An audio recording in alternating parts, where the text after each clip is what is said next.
necessarily always have to learn it by ear. That's by far the best way to learn music, and it's by far the best way to improve as a musician. So don't get me wrong there. I'm not saying it's not. But there is something to just playing, just kind of walking in the footsteps of these giants, you know? So what we're going to do today is going to be similar to that. I've already transcribed the solo. I mean, I transcribed it 20 years ago, at least.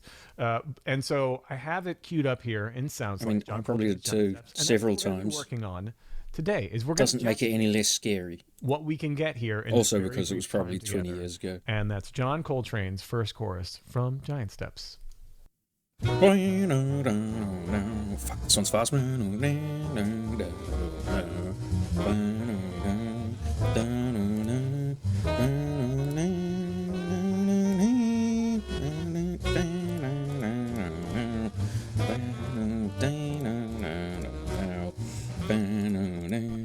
Love it. John Coltrane, one of the great artists of the 20th century. That wasn't the solo. It's an honor to learn his music. It's so much fun to see how he thought about playing through a challenging tune like this. And that's what we're going to do. So let's get right to it. First of all, everything that we're doing today is sponsored by the great Open Studio. Go to openstudiojazz.com. Sponsor block? To go on deep dives of everything we cover here at these YouTube sessions. We just had here in the chat before we started a lot of double dippers from our daily guided practice session that we do over there every weekday.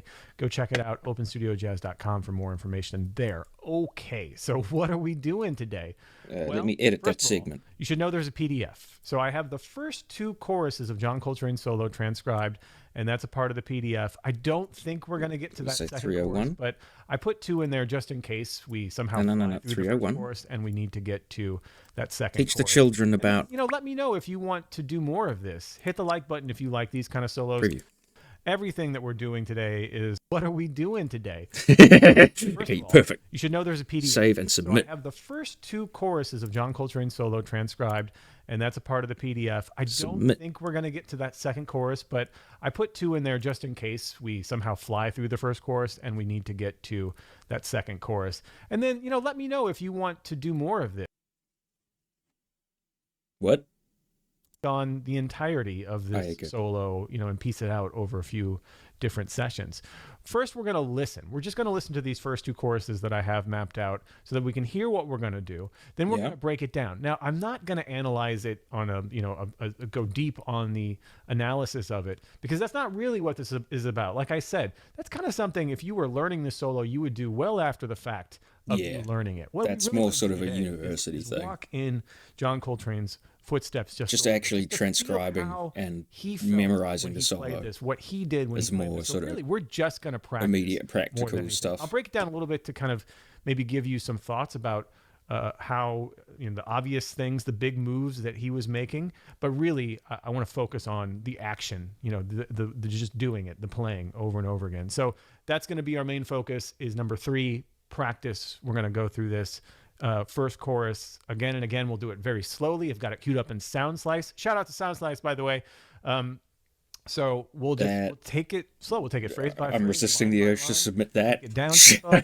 Shout out. Sponsor block. We've been doing this for a while now. So again, check out the PDF. We also have the link to the Sound Slice itself if you want to work through the Sound Slice. A lot of people find that helpful because then they can control after these sessions. You can go back there and you can loop and you can slow down and all kinds of stuff. And then at the end, we're just going to listen to Giant Steps. YouTube, it doesn't get any better than that. I mean, what are we doing here, really? We're just going to listen to the track. We'll listen to the whole solo and have a good time. It's great. Let's go. For me here, it's Friday. It feels good. I'm ready to work. Let's get to it. So Wednesday night. Today we're learning in the future, GMT plus 12. Said, let's listen to the first two choruses of John Coltrane's immortal Giant Steps.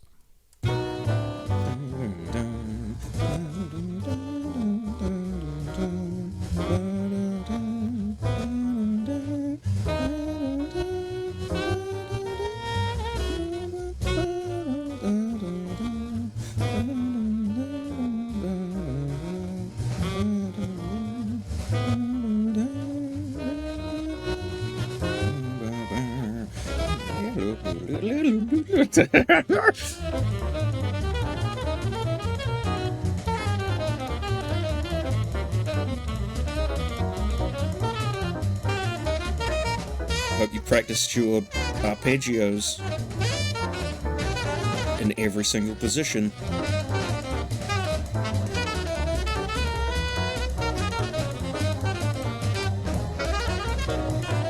Jesus, fuck. Okay. Whoa. Yeah, slow that down, slow it down. Far ahead of ourselves here. We're just taking that first chorus. So a couple things that we can think about right here, Like, Jesus, even immediately off the bat, like, step one. To figure out what the fuck is going on, Mr. Coltrane. Step two, memorize what the fuck is going on. Step three, profit, yeah? But the issue presents itself more strongly here than in any other, well, not any other, but most other jazz things. This does have a reputation for a reason. But say, for example, like, I don't know, what's the one that I've got memorized? Chet Baker, Paul Desmond's Autumn Leaves, yeah. Looks like all these things, a lot of figuring out jazz solos is basically figuring out the, like, smallest mimetic repeatable units. Like, it seems like it's just a bunch of, like, but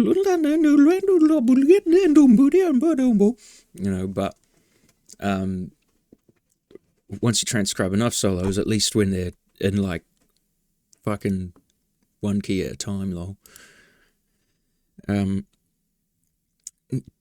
Generally, you notice per artist, they'll have, like, a few sort of stock patterns that they internalize. And I was exactly the same with my improvisation and jazz. You get the lick that everyone knows, obviously. But you just sort of get yourself a little repertoire of a lot of these things. And once you've gotten that small repertoire down, figuring out whole crazy jazz solos is nowhere near as bad. I picked this one because I think it gets into the solo pretty quick.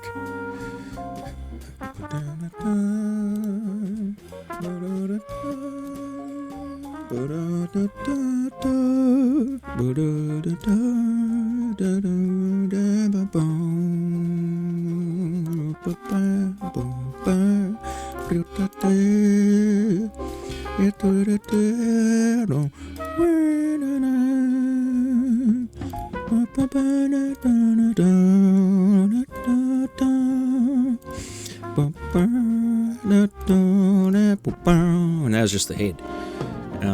But this is definitely one of the solos I transcribed and taught other people like a decade plus ago.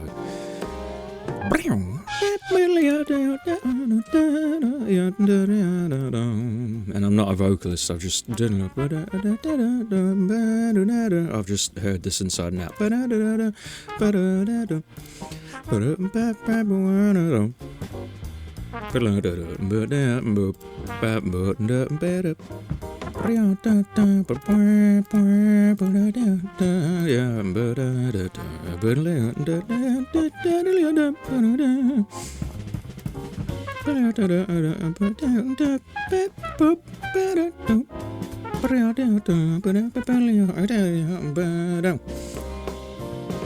And yeah, like I haven't listened to and or performed said solo in probably like, I don't know, maybe like 6 years. Point being, this is what, when you start, not even necessarily studying jazz at a university level, but just when you're wanting to get to like a decent level of competency above knowing how to play chord charts, this is the insane hyper-autist behavior that jazz musicians need to do. You need to like hyper fixate on like an artist at a time and break down all of their solos. And then if I had done that more back in the day, I wouldn't be like all giant step scary. But instead, because I'm a basic bitch, I did Chet Baker solos, and like even amongst jazz students, they think Chet Baker is basic shit. So anyway, hit me more with the the giant steps, at the Mr. jump Jazzman. is his amazing feel for this and the passion that he puts into this, and some of those And he did it completely off his nut. They all did, all the jazz greats.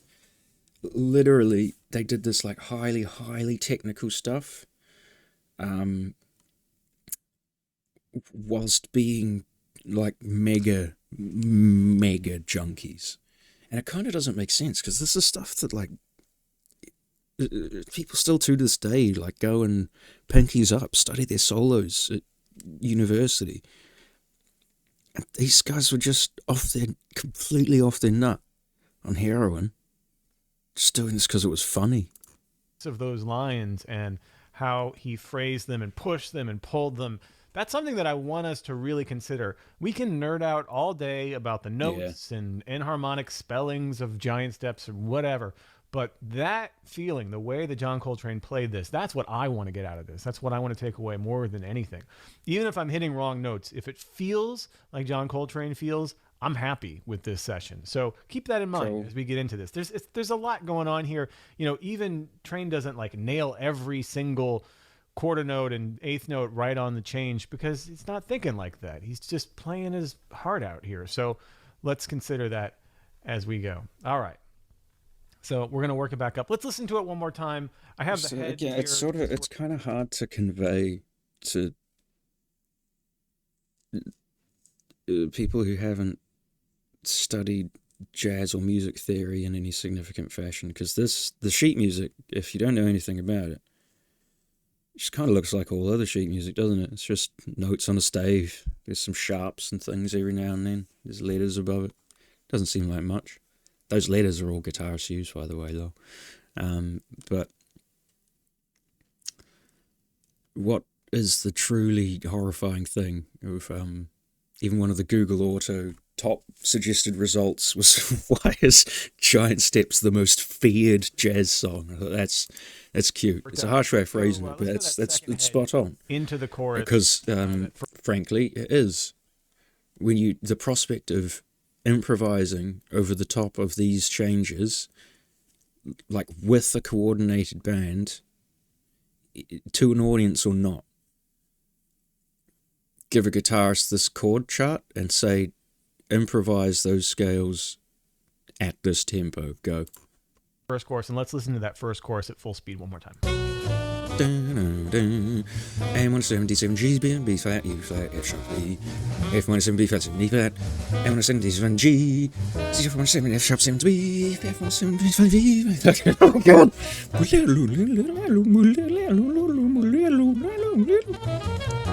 Like even just playing the chords to begin with is fucking insane. Okay, that's where we'll stop for now, because I don't think we'll get past that first chorus. And by the way, I don't think so either. Get this up to tempo in this session, and that's totally cool too. If this is our first please, time working on if it's the first time working on it, do quarter speed, please. For the look, I'm not. I ain't 21 years actually, like sitting down with the music and thinking about it. But if this is our first time working on it, it's okay. We don't have to get it all in one afternoon. Come on, give yourself a break a little bit. So, I would get like nerdy theory 2 bars in an afternoon and feel like spent. And you don't really have to do anything about it here, because again, this is really more about walking with John Coltrane in his giant steps and playing with him. But we're not doing giant steps; we're doing tiny steps. Happen again and again that as improvisers we can certainly take note of and implement, like tonight in our playing, right? So. Right-hand substitutions. The very first thing that he improvises is this. Right, that C sharp minor F7. This little thing here. Right? So for my regular folks here, you know that I love to talk about chord tones as a basis of getting melodies. This whole solo is a lesson in that. It's this. Oh my God, flashbacks. And then these. Yes. It's exactly what my old tutor was. Oh my God, guide tones. Oh, I'm getting flashbacks. Good flashbacks. 7th chords or broken 9th chords. So that makes it easier to follow along, actually. Or 3, 5, 7, 9, or some inversion of that. John Coltrane plays that all over, not just his first chorus, but all over this entire solo. That's a way to actually. There's no other way you can go about it, because one of the other key theoretical points of this tune, and this is really why this tune is notorious for being so difficult for improvisers to play, is because this changes keys in major thirds several times a chorus, right? So if we look at here, if we just do a quick harmonic breakdown, first of all, notice how many times that John Coltrane in his solo, as we go through this, outlines the chord with root 3-5-7 or 3-5-7-9 or some kind of maybe 6 sometimes, but it's a lot of those, or triads. So sometimes they'll just go straight up major triad over a major chord. Totally cool. It sounds great when it's happening, especially when it's happening the way he makes it feel.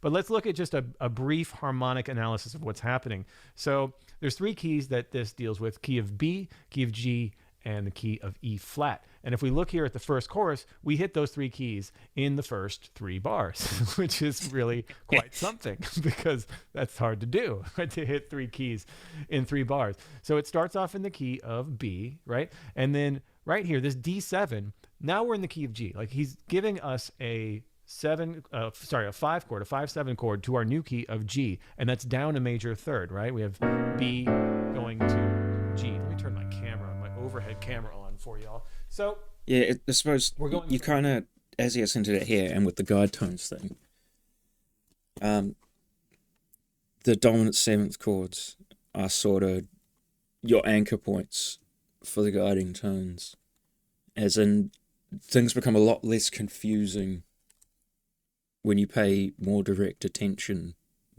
to the dominant notes, not the dominant chords, because they're sort of the strongest indicator of the cadence into the separate key. But he's just 2-5-1 and all over the show, my dude. Straight away in that first bar to G, right? So B, and you'll hear the bassist on the recording will go down. PC won't go up. Paul Chambers won't go up to D. He goes down to A over this D. That's neither here nor there. It's just kind of interesting that the bass line goes down in whole steps. Yeah. Essentially. You don't really notice. So B flat until they're in isolation. Over A. G. B flat over F. And then E flat. So right here. Beautiful. 1 in B, 5 in G, 1 in G, 5 in E flat, and then 1 in E flat. So 1, 5, 1, 5, 1 in our 3 different keys. Then it does it again by starting in G. 1, 5, 1, 5, down. 1. Right? Isn't that amazing? It is. So there it is. That's from G. So G to E flat to the key of B. And then it just does a series of 2 5s over a little bit longer duration. 2-5 to E flat, 2-5 to G, 2-5 to B, 2-5 to E flat, and then we're back at the top of the chorus, and it does it all again. Isn't that incredible? It's insane. So that's why, but it's hard because it's happening. That's literally happening. Changing keys, dun, dun, dun, dun, dun, dun. I mean, it's changing keys faster than beats, oh every my 4 god! Beats. It's really, And they do it so fast to improvise. But so notice then, so what John Coltrane does here, he uses a lot of chord tones. He just outlines the chords, starting there with this very first phrase, and it keeps going. So let's try it. We're going to take it all the way down. We're going to take it all the way down to 40%. Nice. That's what you want. This last phrase. And let's just do the first 1, 2, 3 bars. So we'll do the first phrase, and then we'll do through the E flat. Let's try it.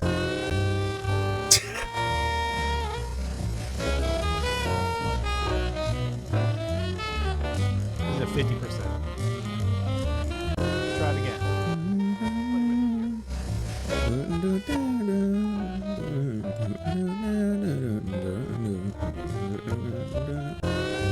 Try it again.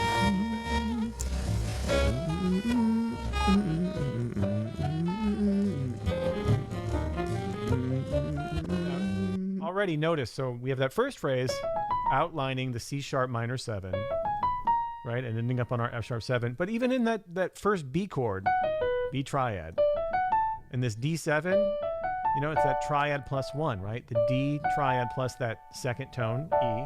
And then for the G chord, down a G triad, 4 notes of a G triad. You're going to see this again and again. Let's play this much again.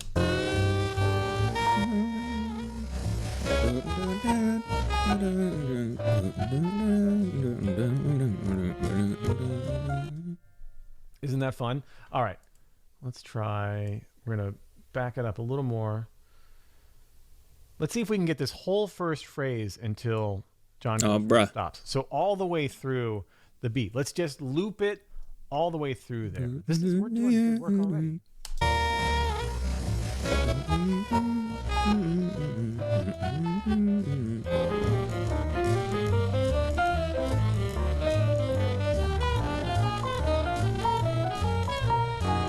This would also be much, much more useful if Yeah. we're actually playing along on with a guitar.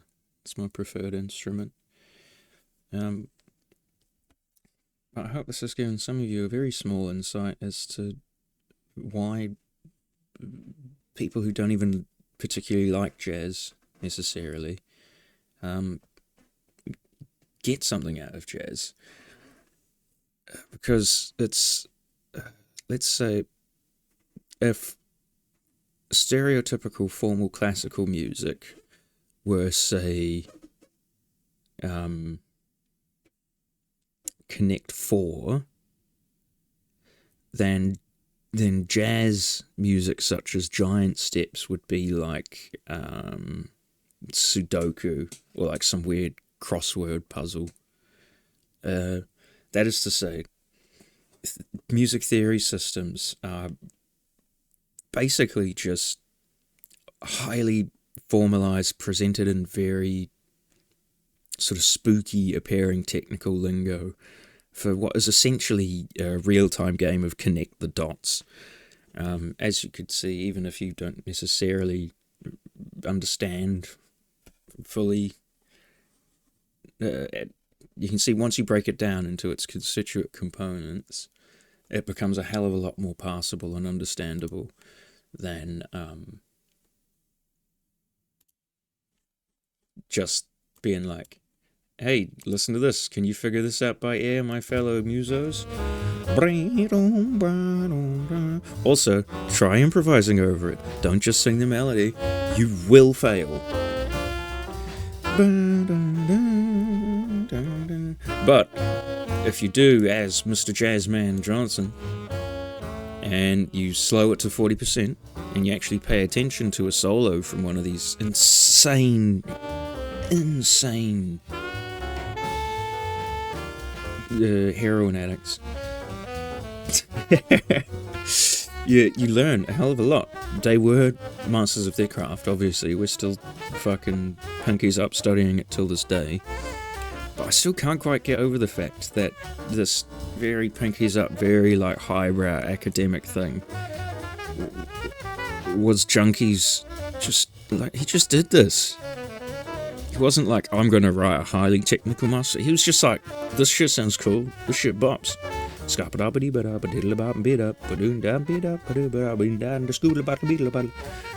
But yeah, this whole thing started because I googled, has anyone done like a one giant step for man, one small giant steps for mankind? Come on, John Coltrane giant steps plus the moon landing quote. Someone's got to have done it, surely. But I've done it now, and I've taught you almost nothing. Enjoy.